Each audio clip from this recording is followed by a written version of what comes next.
Let's make my Secret Santa quilt pattern, which uses half a charm pack and half a yard of background fabric. Now with half of your charm pack, select one 5-inch square for your center of your present. Then for the ribbon section, you will need a total of 6 5-inch squares, but you may want pairs for your prints if you want the ribbon to be all of the same print, which would be a total of 3 pairs. Otherwise, feel free to go scrappy and mix everything up. And lastly, you will need a total of 12 5-inch squares for your scrappy presents. But let's go ahead and get started. First, take your present center 5-inch square and cut it into 3 2.5-inch squares. You will technically yield 4, but for this pattern, you will only need 3. Then for your ribbon 5-inch square pairs, you will cut them into 2.5-inch by 5-inch rectangles, and that's it. All we have to do now is sew everything back together.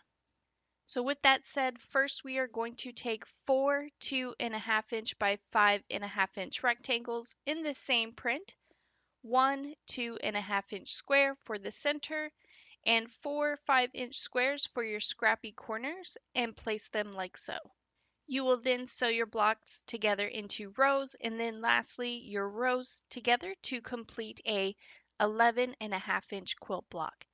Then all you have to do is repeat this step until you have made a total of 3 quilt blocks.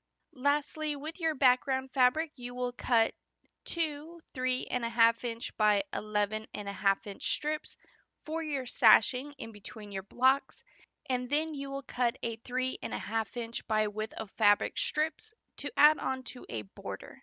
And here's what my table runner looks like all finished. For the backing, I'm going very simple and using the same oatmeal and deco stitch that I use for the border and sashing. And for the thread choice, I am going with glide threads in the color mocha. And here is what my quilt looks like all quilted. For the quilting, I went with my nesting clams pattern, which I will have linked down below in the description. The finished table runner will measure as a 17-inch by 47-inch quilt.